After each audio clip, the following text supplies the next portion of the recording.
Finding strike and dip on a geologic map using a protractor. The map being used for this exercise is from the Geological Survey of Alabama. It is the Hollywood 7.5-minute quadrangle, Quadrangle Series Map 52. This map, and others like it, are available for free download as a PDF from the above website. For this exercise, we will be using a circular protractor and an index card to help align the protractor. 3 areas of the map will be used for this exercise. They are labeled A, B, and C on the picture. The Sequatchie Fault is located in the northwest area of the map. This earthquake fault has not recently been active. In this area of the map, you will see many strike and dip symbols. Most of these have a dip towards the north or northwest.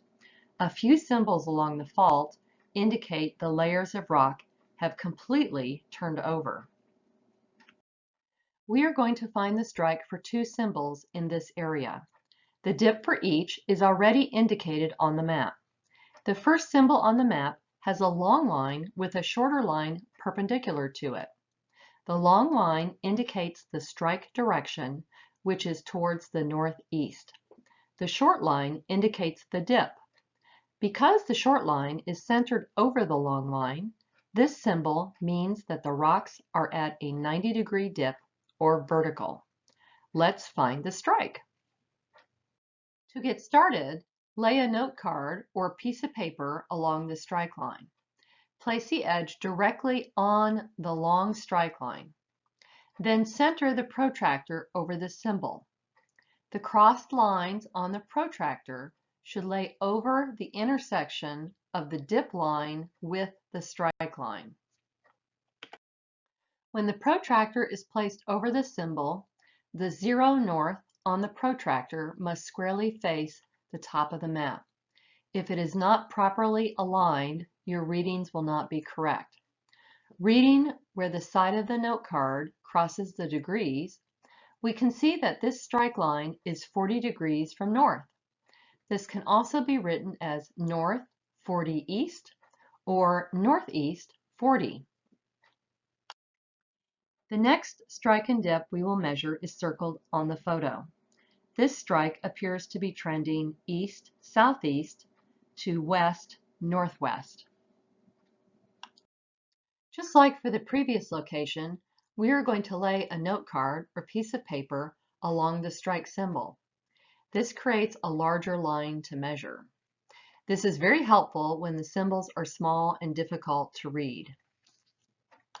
Center the protractor over the strike and dip symbol. The crossed lines on the protractor should lay over the intersection of the dip line with the strike line.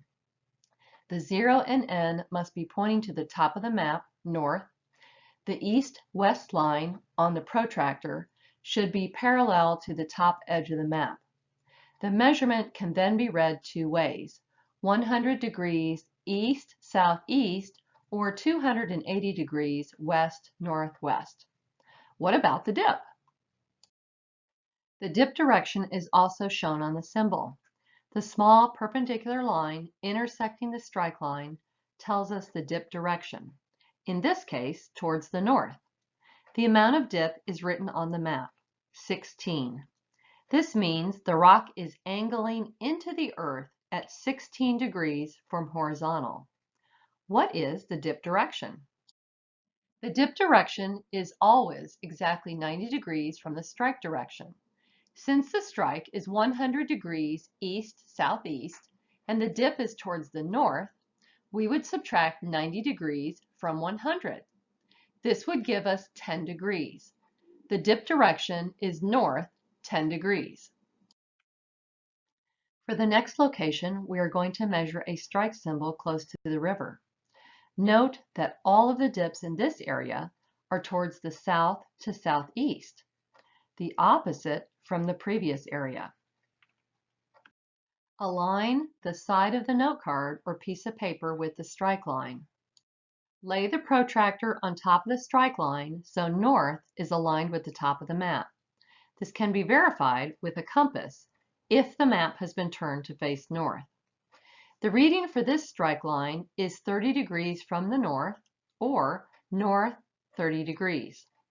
Be sure to check with your teacher or your supervisor to determine how they want you to write down the degrees, as there are slightly different ways to write these down. What is the dip amount and direction for this location? The dip amount is 8 degrees angling into the earth. The dip direction is to the southeast, so we would add 90 degrees to the strike reading. 30 plus 90 equals 120 degrees to the southeast. The last location near Georgetown is an easy one. You can see two crossed lines inside of circles on the map. These indicate the rock layers are horizontal.